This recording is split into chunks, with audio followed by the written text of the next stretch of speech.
Selamat pagi, Shalom. Kembali kita bersama-sama bersekutu, beribadah dengan hati yang bersyukur kepada Tuhan. Mari kita pujikan, hati yang gembira adalah obat.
Mari kita berdoa bersama-sama.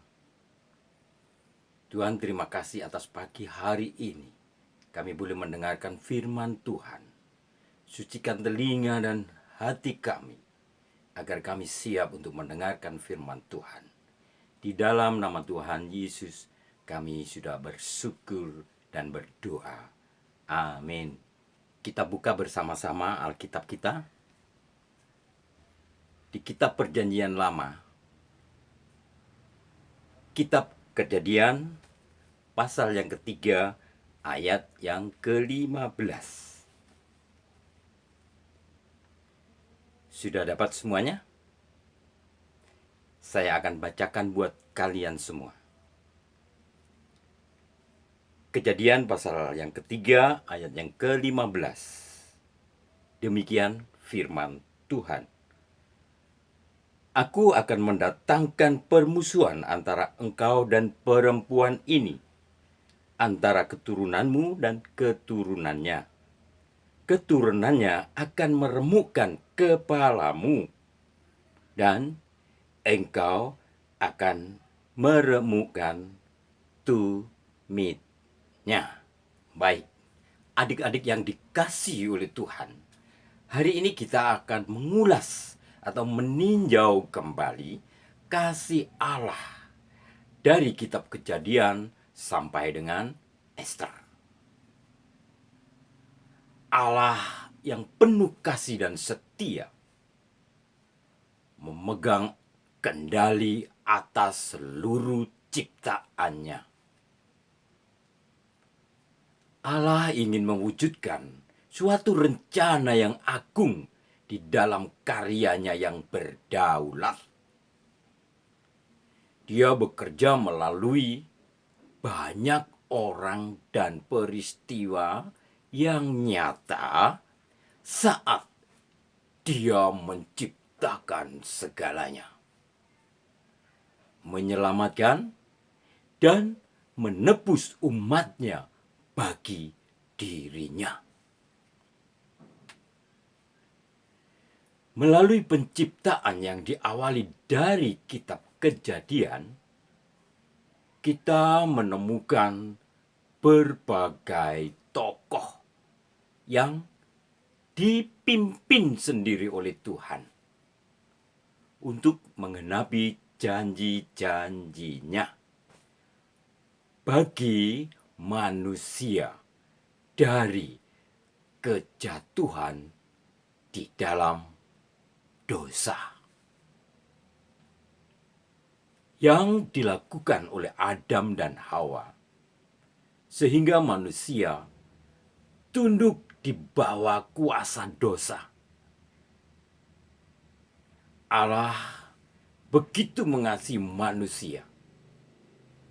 Dia berencana untuk menyelamatkan dan mengembalikan relasi dengannya oleh kasih karunia dan anugerahnya. Allah memakai Nuh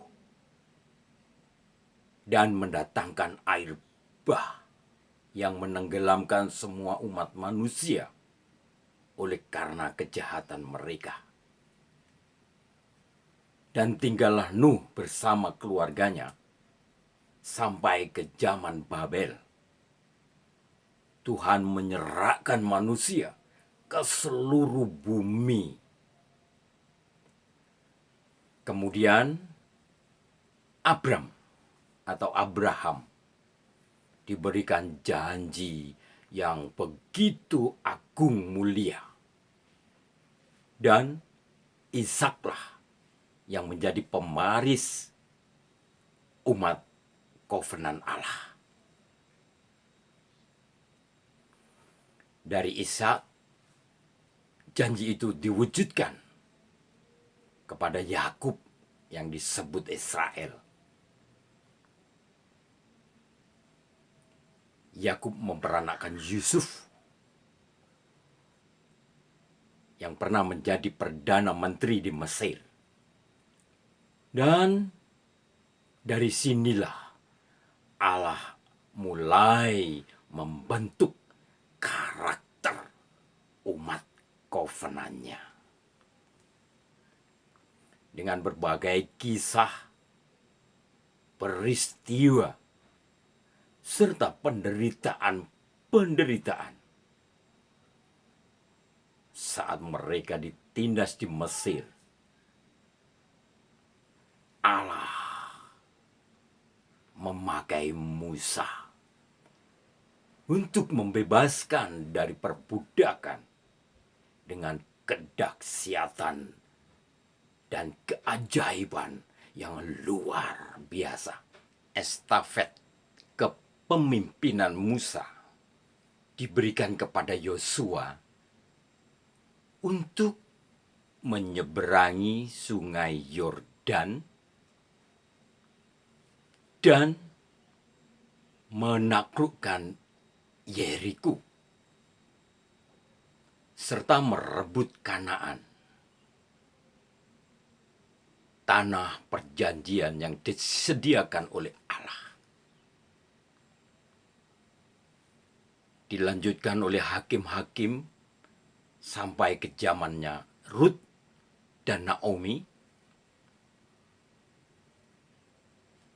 kemudian bertemu dengan Boas yang mencatat peristiwa dan silsilah Raja Daud.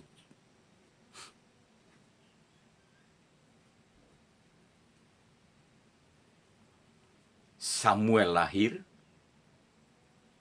mengurapi Saul untuk menjadi raja yang pertama atas Israel. Dan karena Saul tidak taat kepada Allah, maka Daud diurapi oleh Samuel menjadi raja pengganti Saul. Daud mengalahkan Goliat dan memimpin Israel sehingga melahirkan raja-raja atas Israel. Masih ingat kerajaan utara dan selatan? Sampai Allah mengirim ke pembuangan Asyur dan Babel. Tetapi oleh karena kasih dan anugerah Allah, Allah memanggil mereka untuk kembali ke tanah perjanjian setelah bangsa Israel menunjukkan niatnya menyenangkan hati Tuhan melalui iman dan ketaatan, maka Allah masuk ke dalam kehidupan umatnya. Kemudian Allah memakai Mordekai dan Esther untuk menyelamatkan umat kovenan Allah dari kehancuran. Dan untuk melaksanakan janji-janjinya.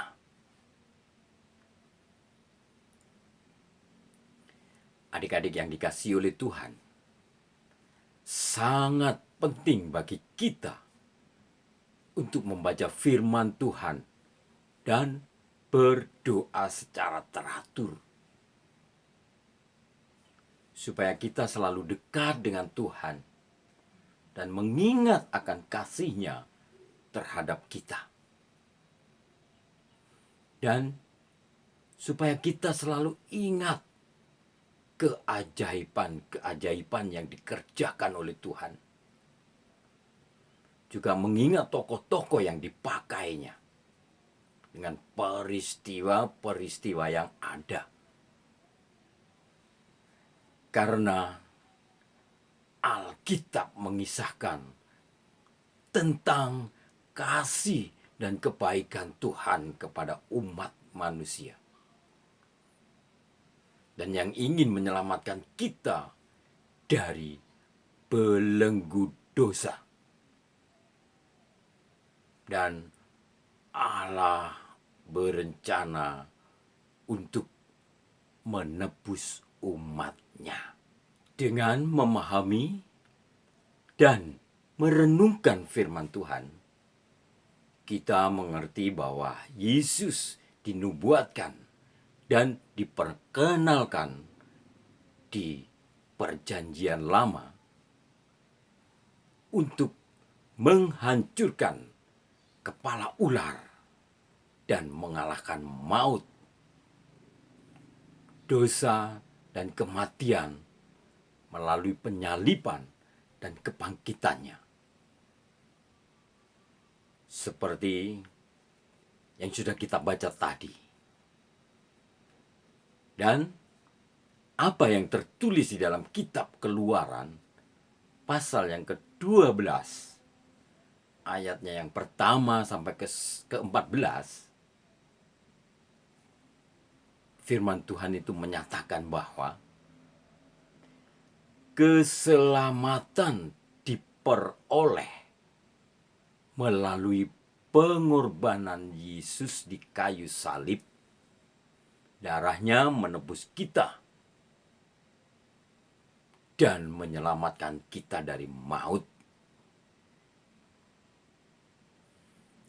Jadi, melalui pelajaran kita hari ini, kita sudah meninjau sejarah karya penebusan Allah atas umatnya dari penciptaan sampai raja-raja dan pembuangan. Yang kedua, kita harus menerapkan kebenaran Allah di dalam hidup kita. Amin. Mari kita berikan persembahan.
berdoa. Bapak, terima kasih atas pelajaran pada pagi hari ini, sehingga kami boleh mengingat kembali Tuhan akan kasih karunia Tuhan yang sudah Tuhan sediakan sejak permulaan penciptaan. Sungguh Tuhan, kami mengucap syukur bahwa Engkau sudah memakai tokoh-tokoh yang Engkau pilih di dalam rencanamu yang agung ini, sampai dengan datangnya dan penggenapan akan janjimu, yaitu Yesus Kristus sebagai Tuhan dan Juru Selamat kami, yang datangnya daripada Engkau sendiri. Terpujilah namamu ya Bapa, di dalam nama Tuhan Yesus kami berdoa dan mengucap syukur. Amin.